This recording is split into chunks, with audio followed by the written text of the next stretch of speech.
মারা যাওয়ার জন্য বয়স লাগে না। মায়ের গর্ভ থেকে অর্ধেকটা বের হয়েছে, অর্ধেকটা ভেতরে আছে, এমন সময় মাও মারা যায়, বাচ্চাও মারা যায়। তো তোমরা যারা ছোটো আছো, তোমরা মনে করতেছো যে আমরা কি এত তাড়াতাড়ি মারা যাব? না, মৃত্যুর ব্যাপারে কোনো গ্যারান্টি নাই।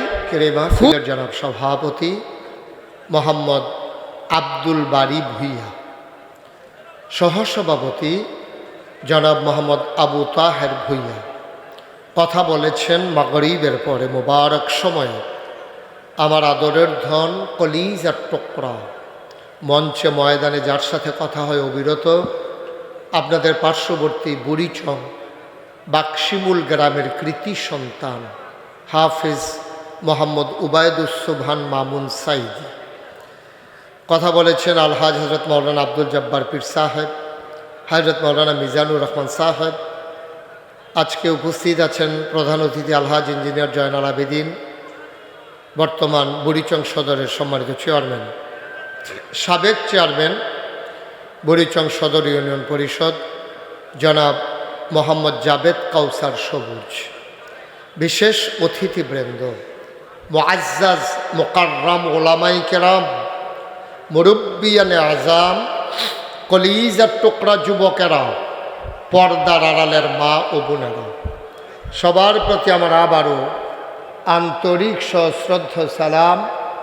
আসসালামু আলাইকুম ওয়া রাহমাতুল্লাহি ওয়া বারাকাতুহু।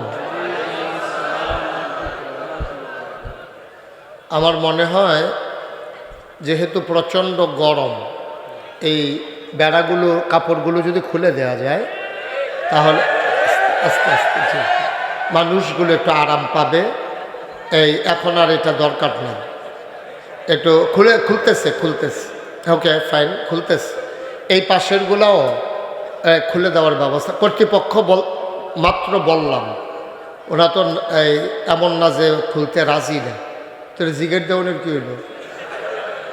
ওনারা যদি এমন কইতো যে না খুলতাম না, তো না আমরা সকলে মিললে একটা জিগের না খুলন লাগবো, এমনি তো তারা রাজি। আমিন বলেন। আমার এই যে কলিজার টুকরারা, আজকে আমি আবেগ আপ্লুত, আমি খুব খুশি হয়েছি যে আমাদের এই মাহফিলে বয়স্ক মানুষের চাইতে আমার যুবকের সংখ্যা বেশি। কারণ এই বাংলাদেশ ভবিষ্যৎ বিনির্মাণে এবং গত কিছুদিন আগে 5ই আগস্ট নতুন করে দ্বিতীয় স্বাধীনতা আনার ক্ষেত্রে যারা ভূমিকা রেখেছে তারা আমার যুবক। সুতরাং স্বাধীনতা আনা সহজ, ধরে রাখা কঠিন। তোমরা যারা এখানে আসো, ইচ্ছে করলে মাহফিলটা সুন্দর করতে পারো, আবার ইচ্ছে করলে মাহফিলটা নষ্টও করে দিতে পারো। তোমরা যারা বাচ্চারা আছো যদি কথা বলো, তাইলে কিন্তু মাহফিলের পরিবেশটা একবারে নষ্ট হয়ে যাবে। মুরব্বীদের বদদোয়ার নিচে পড়া ছাড়া আমাদের কোনো উপায় নেই। কারণ এখানে ঠিক বলার কিচ্ছু নেই। আমি কিন্তু বিরক্ত পছন্দ করি না, খুব খেয়াল রাখতে হবে। তুমি এই শব্দ করবে না। আমিন বলেন। দয়া করে আমার যারা তোমরা আমাকে মহব্বত করো, আমি জানি তোমরা আমাকে মন থেকে ভালোবাসো, সুতরাং আমি যা বলি তা শুনতে হবে। কোনোভাবেই কোনো আওয়াজ করা যাবে না, আমি বিরক্ত হই এমন কোনো কাজ করা যাবে না। যাদের পার্শ্বে যারা আছে, অনেক ছোট বাচ্চাও আছে, তো ওরা হয়তো বুঝে না। তা আপনি যিনি বুঝেন, আপনার দায়িত্ব হলো তাকে চুপ করিয়ে দেওয়া। মোবাইলগুলো নামাও, তোমার জন্য দেখে না, ওরা পিছন থেকে দেখে না। মোবাইল যারা হাতে ধরে রেকর্ড করতেছেন, এইভাবে রেকর্ড ভালো হয় না, বন্ধ করেন। ইউটিউবে হাজার হাজার ওয়াজ আছে, সুতরাং আপনি যেহেতু সামনাসামনি চলে আসছেন, এখন আর মোবাইলের দিকে তাকাই থাকার দরকার নেই, বন্ধ করেন। আপনি মন থেকে কিছু কথা শুনেন, কারণ আপনারা আমার দূরের মানুষ না, আপনারা আমার কাছের মানুষ। বলতে গেলে আমরা এক ঘরের মানুষ। আমি যখন দেশের বাইরে যাই অথবা অন্য জেলায় যাই, সেই তুলনায় আপনারা একেবারে কাছের মানুষ। আমি তো এই রাস্তা দিয়ে সবসময় চলাচল করি, ইদানিং ওই রাস্তায় পূর্ব দিকের রাস্তায় চলাচল হয় বেশি। সুতরাং আপনারা আমার কাছের মানুষ। আমি এতটুকু আশা করতে পারি যে আমি আলোচনা করতে গেলে আপনারা বিরক্ত করবেন না, আমি আশা করতে পারি তো ইনশাল্লাহ। ইনশাল্লাহ একটা শব্দ যেন না হয়, কোনো সাইড টক যেন না হয়, কোনো বিরক্ত যেন আমি না হই, এটা একটু খেয়াল রাখা লাগবে। আমরা মনোযোগের সাথে আজকে কথাগুলো শুনবো। এমনও তো হয়েছে যে গত বছর যারা ছিল, এদিকে শুধু আমার দিকে তাকাই থাকবে, হ্যাঁ, গত বছর যারা ছিল আজকে অনেকে নাই, এমন হয় নাই?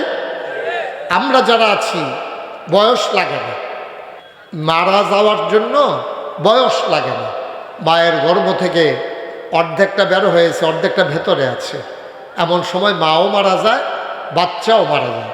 তো তোমরা যারা ছোটো আছো, তোমরা মনে করতেছো যে আমরা কি এত তাড়াতাড়ি মারা যাব?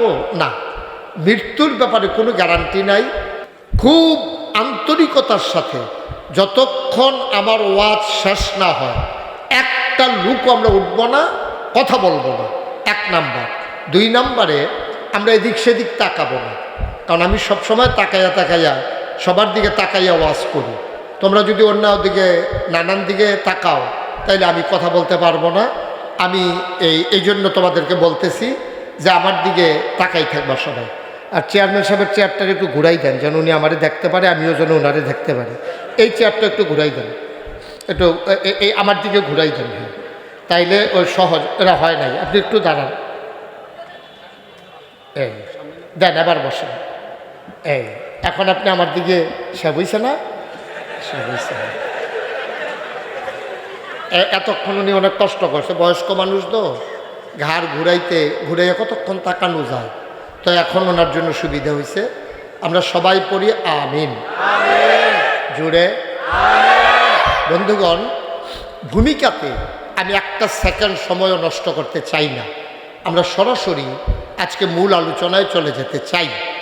আজকে এই আলাদা নয়েজটা বন্ধ করতে বলছিলাম, যেন কেরকিরি না দেয় মাইকটা, এটা খেয়াল রাখো। আজকে এখানে যারা আমরা আসলাম, আমরা কোনোভাবে না কোনোভাবে একজন আরেকজনের সাথে সম্পর্ক আছে না আমাদের? হয় আত্মীয়, নাইলে পাশের বাড়ি, নাইলে এক গ্রামের, নাইলে পাশের গ্রামের। এখানে যারা আসছেন, এখানে কিন্তু সব পূর্ণমতির লোক না। এখানে বুড়িচং থেকে এসেছেন, বিজয়পাড়া থেকে এসেছেন, তারপরে ওই দিক দিয়ে নগরপাড় থেকে এসেছেন, তারপরে টাকুই থেকে এসেছেন, টাডেরা থেকে এসেছেন, অনেক জায়গা থেকে, সাহেবাবাদ থেকে এসেছেন, অনেক জায়গা থেকে লোকজন এখানে আসছে।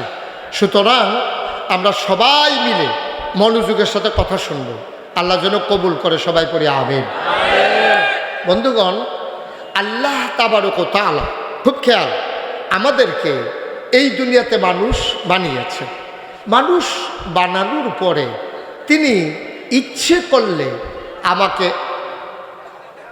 ভাই একটু কথা বলা যাবে না, একটু সহযোগিতা করেন, আমাকে বিরক্ত করেন না। যাদের পাশে যে কথা বলে তাকে একটু বুঝাইয়া বলেন, বিরক্ত করেন না, আমিন বলেন। লোকজন তারা যতটুকুন প্যান্ডেল করেছে, পেছনে বোধহয় কিছু জায়গা এখনো খালি আছে। আপনারা এই পার্শ্বে দাঁড়ানোর কারণে আপনাদের কষ্ট হচ্ছে, কতক্ষণ দাঁড়াই থাকবেন। তো আবার প্রজেক্টরে কেউ দেখতে চায় না, প্রজেক্টরে দেখার, ইউটিউবে দেখা যায় কি কথা। কিন্তু সামনে ওরা জমিনে করতে চাইছিল, কিন্তু বন্যার কারণে জমিন যেহেতু এখনও পানির নিচে অথবা কর্দমাক্ত, ইচ্ছে করলেও তারা করতে পারে নাই। ভবিষ্যতে ইনশাল্লাহ যদি কখনো আসি, বড় ময়দানে আমরা সবাই মিলেমিশে সুন্দর পরিবেশে আমরা কথা শুনবো ইনশাআল্লাহ। আল্লাহ যেন কবুল করে, সবাই পড়ে আমিন। আমি বাংলাদেশে খুব কম জেলা আছে যেখানে আমি মাহফিলে যাই নাই, এবং কুমিল্লায় খুব কম গ্রাম আছে, উপজেলা বললাম না, গ্রাম। কুমিল্লা খুব কম গ্রাম আছে যেই এলাকায় আমি মাহফিলে যাই নাই। কিন্তু আমি পূর্ণমতি এখানে আসলাম, এর আগেও 2 একবার এসেছি। তুলনামূলকভাবে পূর্ণমতি যত মাহফিল আমার করার কথা ছিল ওই পরিমাণে কিন্তু আমি ওয়াজ করি নাই, তুলনামূলক কম। কিন্তু আমি যতবারই এসেছি আমি দেখেছি এই এলাকার মানুষগুলো অতিথি পরায়ণ এবং সো জেন্টেল, খুব ভদ্র মানুষ। ওরা দুষ্টামি করে কিন্তু বিরক্ত করে না। বাচ্চারা দুষ্টামি করবে, এটা স্বাভাবিক। বাচ্চারা দুষ্টামি করা এটা আমি অপছন্দ করি না। দুষ্টামি তো বাচ্চাই করবে। এই যে ওনারা যদি কোনো আপনি দুষ্টামি করেন তো এটা কেমন দেখা যাবে? এটা খারাপ দেখা যেত না? কিন্তু বাচ্চা দুষ্টামি করবে, বাচ্চারা দুষ্টামি করবে কিন্তু বেয়াদবি করবে না। দুষ্টামি আর বেয়াদবি এক জিনিস না। দুষ্টামি করবে, বেয়াদবি করবে না। বেয়াদবিটা সাংঘাতিক খারাপ। তা আমার এই সোনার ছেলেরা, আমার এই কলিজার টুকরারা আমাকে সাহায্য করবে, সহযোগিতা করবে, এটা আমার বিশ্বাস আছে। আল্লাহ যেন কবুল করে, সবাই পড়ি আমিন। যেই কথাটা বলতেছিলাম, আল্লাহ তাবারক ওয়া তাআলা মানুষ বানানোর পরে আমাকে আপনাকে যদি চিন্তা করতেন যে আমার আব্বা আম্মাকে ইহুদি বানাবেন আর আমরা ইহুদির সন্তান হব, আল্লাহ পারতেন না? কথা বললেন, পারতেন না? এটা নামাও বাবা, এটা নামাও, মোবাইল রেকর্ড করা লাগবে না, ওই ইউটিউবে দেখে নিও, এটা হাতে নাও, পকেটে ঢুকাও। আমিন বলেন। আচ্ছা, আমাদেরকে খেয়াল করেন, আমি যখন যেটা প্রশ্ন করি জবাব দিয়েন। এটাকে বন্ধ করতে বলছি বাবা, না দরকার নাই, লাইভ বন্ধ করো। কি হইল ভাই, এতক্ষণ কি বললাম? ওকে, তো যেটা বলতেছিলাম, আল্লাহ তাবারক ওয়া তাআলা আমাদেরকে ইচ্ছে করলে খ্রিস্টানের ঘরে জন্ম দিয়া খ্রিস্টান বানাইলেও পারতেন, পারতেন না? তিনি দেখেন কি আল্লাহ, ইহুদি বানাইলেন না, খ্রিস্টান বানাইলেন না, হিন্দু আব্বা আব্বার ঘরে জন্ম দিয়া আমাদেরকে হিন্দু বানাইলেও পারতেন, তিনি তাও করলেন। সুবহানাল্লাহ বলবেন না? মুসলমান মন দিয়ে শুনো রে ভাই, তুমি মুসলমান হওয়ার জন্যে কোনোদিন কারো কাছে দরখাস্ত দেওয়া লাগে নাই, কোনোদিন আল্লাহর দরবারে একটা খতম পড়ানো লাগে নাই, কোনোদিন তুমি দোয়া করা লাগে নাই। জন্মসূত্রেই মুসলমান আব্বা আম্মার ঘরে জন্ম দিয়া আপনাকে আমাকে মুসলমান বানাইছে। এটার শুকরিয়া যদি কিয়ামত পর্যন্ত হায়াত দেয় আর আমরা যদি আদায় করতে থাকি, এই শুকরিয়া আদায় করা যাবে না, ঠিক কিনা? এই জন্য আমি প্রায় বলি, পৃথিবীর সব গাছ কলম বানাইয়া,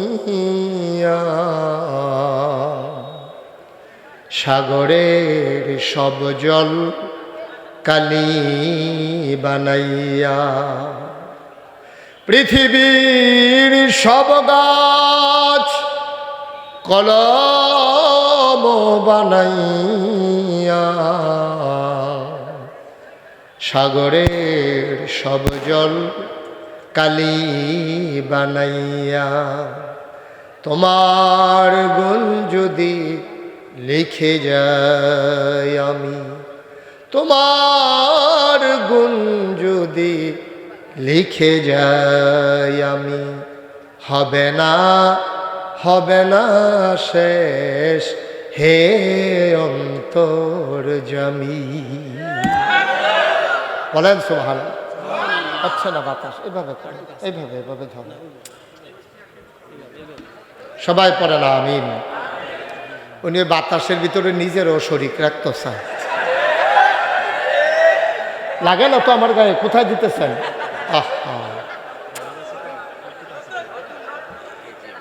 এই থ্যাংক ইউ। এমনি এমনি চেয়ারম্যান হয়েছে না, মার্শাল্লাহ। দেখছেন, উনি বুঝে ফেলছে। আপনি যে আমার গা, আপনি বুঝেন না, আমার বরাবর দেন। সবাই পড়ে না আমিন। আরে ওনার বাতাসটা লাগে না, একজন অন্য একজন দেন তো, বুঝতেছে না উনি। আগে কি উনি দিছিলেন, আপনি দিছিলেন? আপনি, এই তো, হ্যাঁ ঠিক আছে। এই যে আমি তো কই আগেরটা লাগছে, হনেরটা লাগে নাকি রে? বদলাইছে, বদলাইছে দেখি এবারটা লাগে না। বসে, অসুবিধা নাই, সবার অভিজ্ঞতা একরকম না তো। ওই ওরা তো আগে থেকে খেদমত করে, আলেম মানুষ, ওরা বুঝে। আমিন বলেন, জুড়ে বলেন, আরো জুড়ে।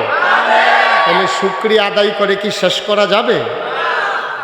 এই আল্লাহ কত নিয়ামত। আচ্ছা, আপনি কোন শুকরিয়াটা আদায় করবেন? দেখেন, এই যে মিনারেল ওয়াটার, এই এক বোতল পানির দাম এখন 20 টাকা। কত টাকা? এক বোতল পানির দাম এখন 20 টাকা। এটার ভিতরে 1/2 লিটার পানি আছে। মানে আমরা যেন আদাসের কইলে বুঝি, আধের কইলে বুঝি আর কি। 1/2 লিটার, জি 1/2 লিটার পানি এখানে আছে।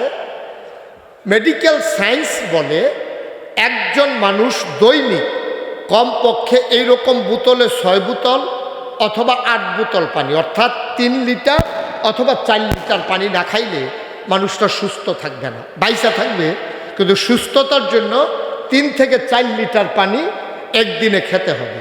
তাইলে 1 বোতল পানির দাম যদি হয় 20 টাকা, তাইলে 4 লিটার পানি হইতে লাগে 8 বোতল, তাইলে 8-20 কত 16, মানে 160 টাকা।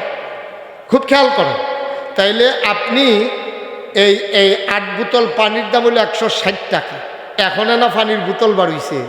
সারা জীবন তো আমরা টিউবওয়েলে প্রাইমারি স্কুলে যখন পড়তাম, একজনে চাপ দিত, আরেকজনে মুখটার ভিতরে হাত দিয়া, ভাই কথা বললেন না, এরকম হাত দিয়া তারপরে আমরা খাইতাম। তখন তো আর টাকা লাগে না, সুবহানাল্লাহ বলবেন না? এবার আপনি হিসাব দিলেন, আপনার বয়স কত? 73। 73 বছরে কত মাস? একটা মাসে 30 দিন। একদিনে যদি উনি 160 টাকার পানি খায়, তাহলে মাসে খায় কত? ওনার বছরে খাইছে কত? 73 বছরে শুধু পানি বাবদ আমার আল্লাহকে আমরা কত দানা হয়েছি, সুবহানাল্লাহ বলবেন না? শুধু পানি বাবদ চিন্তা করে দেখেন, শুধু পানির দামটা যদি আল্লাহ কয় যে আমার টিউবওয়েলের পানি যে তোমরা খাইছো, আমি যে মাটির নিচে পানি রেখে দিছি, তোমরা যে ফিল্টার করা বিশুদ্ধ পানি, আর্সেনিক মুক্ত, তারপরে গিয়া বিষাক্ত বিষাক্ততা মুক্ত, এই যে ভাইরাস জীবাণু মুক্ত পানি যে খাইলা, 73 বছরে বান্দা ভুইয়া সাহেব আপনি কত টাকা আমারে দেনা হইছেন? আল্লাহ যদি কিয়ামতের ময়দানে জিগায়, উনি তো ফেল ফেল করে তাকাইয়া চোখের পানি ছাইরা দেওয়া ছাড়া কোনো উপায় থাকবে না, ঠিক কিনা বলেন?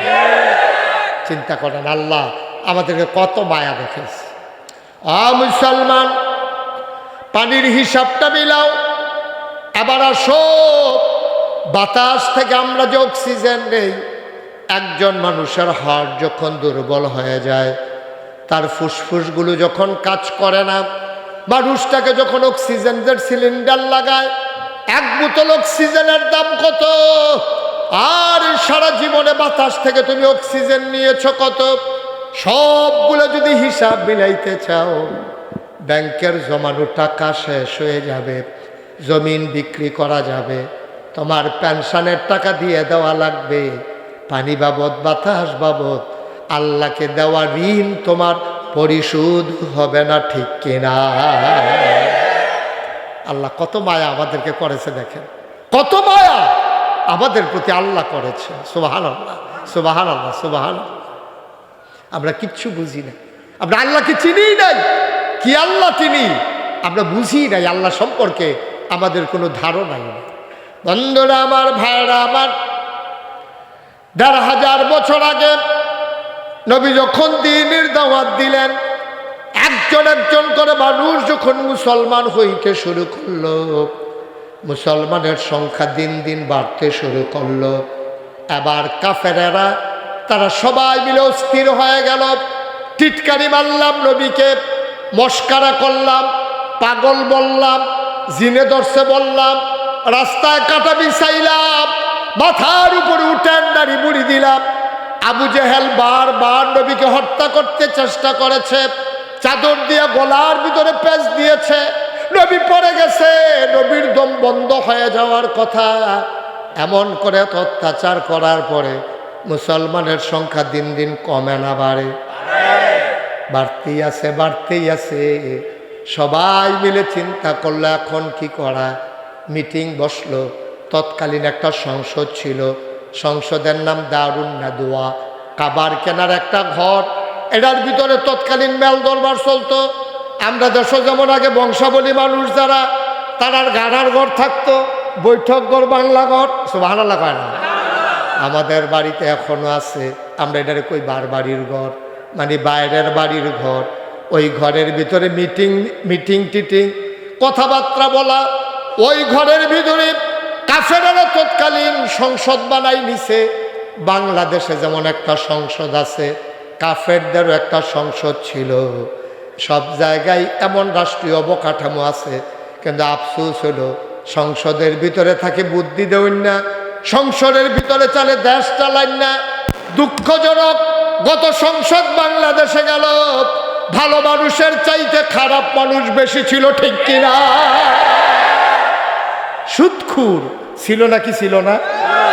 মদখোর, ঘুষখোর, ক্যাসিনো চালায়, গান গায়, নর্তকী, গায়কী, সুদখোর, ঘুষখোর দিয়া আবার পবিত্র সংসদকে অপবিত্র করা হয়েছে, ঠিক কিনা বলো? তৎকালীন যে সংসদ, সেই সংসদের ভিতরে এই মিটিং বইছে। কি মিটিং? এত টিটকারি মারতে আসি, মস্কারা করতে আসি, এরপর ওই হুজুরের দল বাইরে এসে গিতে আছে। হুজুরের দল খালি বারে বারে, মুসলমান খালি বারে বারে। এখন কি করা? সবাই মিল্লা সিদ্ধান্ত নিছে, সামনে তো আইতেছে হজ। কি আইতে আছে? এই ছেলে, এই কি আইতে আছে? কথা বলেন সবাই, কি আসতেছে? মক্কায় কাফেরেরাও হজ করত।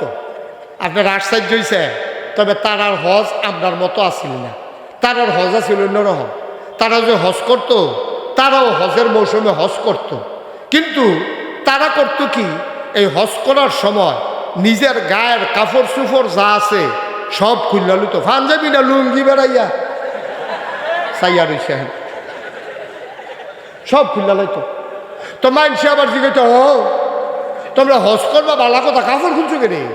দেখেন তাদের বিশ্বাস, দেখেন আল্লাহ পবিত্র, এক আল্লাহ, আমরা হে আল্লাহর হজ করি।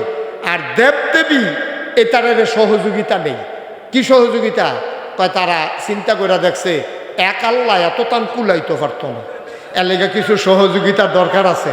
প্রধানমন্ত্রীর যেমন আরো মন্ত্রী লাগে, হ্যাঁ তারা মনে করছে আল্লাহরও বোধহয় আরো আল্লাহ লাগে। নাউজুবিল্লাহ কোন লাগে রে? আহা, কথা নইলে বাচ্চাদেরকে উঠতে দেওয়ার নাই। আচ্ছা থাক, তাতে উঠছে ভালো হয়েছে, আর যেন কেউ উঠতো না পারে খেয়াল করেন। হ্যাঁ আমিন কর, জোরে কর, খুব খেয়াল মনোযোগের সাথে। আমি তো বুঝাইয়া কনের ভিতরে আমি বালা, আমি অনেক হুজুরের ওয়াজ শুনছি, আমি নিজেই বুঝি না, আপনারা বুঝবেন কেমনে? আর আমি ওখানে মিলমিশ করে আরও সুবিধা কিতা বুঝেননি, এই MBBS ডাক্তারতে অনেক সময় ফললি চিকিৎসকের চিকিৎসাটা ভালো হয়, কারণ এটা কারণ আছে। এবারায় রুগীর অবস্থা বুঝে, হে অনুযায়ী চিকিৎসাটা এবারায় করতে পারে। তা আমি তো আপনার এলাকার মানুষ, তো কার কি রূপ আমি যে দূরা জানি, ডাহাইয়া হুজুরে কোনো দূর জানে না, ঠিক রে? সিলিটটা হুজুরে তো আরও জানে না, সিটাকাঙ্গা হুজুরে তো আরও না। আমার বাড়ি কাছাকাছি হওয়ার কারণে, এক এলাকায় হওয়ার কারণে আমার রূপ চিনতে সুবিধা। কেড়ায় কেড়ায় মসজিদও সাজদা দেয়, আবার যে আপনার তারা মাজারও। আমি যে তোর জানি ডাহাইয়া হুজুরি কেটে করতে পারবো রে। আমি যেটা এই যে আমরা কেড়া কেড়া সুদ খায় নাম করতাম পারতাম না, কিন্তু আমরা তারা যে সুদ খাই এটা তো করতাম পারতাম, কিন্তু ডাহাইয়া হুজুর এটা জানেও না। এর লাগিয়া আমার লাগিয়া ওয়াজ করতে সুবিধা, ঠিক নিও। এই এই আমরা এই ফুনমতি যে গান হয়, হেবাটা করবো তাবিয়ে না করতাম ফাড়া, এটা কি ডাহাইয়া হুজুরে করতে পারবো? সিটাঙ্গে হুজুরে করতে পারবো?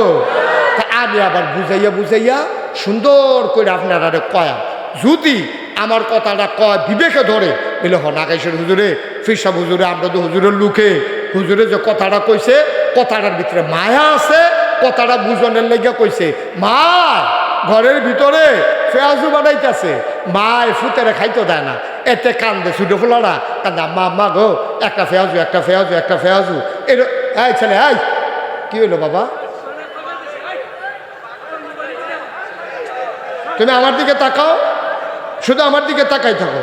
আমিন কর, থাক না থাক, এ দাঁত হালাই দিলে তে পরে। ও এবার মনে করছে যে হুজুরে খানার কথা হয়তো খিচুড়ি মিচুড়িতে খাইব, থাকবো দাঁতের দরকার না, না তে ফেয়ারা টেয়ারও সবাইয়া খাইব তো। আমিন বলো, জোরে বলে। যেই কথাটা কইতাম ইসলাম, ঘরে কি বানাইছে? মায় দেয় না, তে কান দে, আম্মা আম্মা আম্মা গো একটা ফেয়াজু দাও না, দেয় না। গফাসার তারা হুন্না, অন্য ঘরের তারা হুন্না, তো গো তুমি কিরম মা তুমি? কই কিটা করছি? কতে ছোট মানুষ একটা ফেয়াজু খুঁজে, তার একটা ফেয়াজু দিতে পারো না। এবারে আইস দিয়া কয়, আমি মা, আমার বুঝিয়ে তার লেগে টান নেই, তোমার টান বেশি।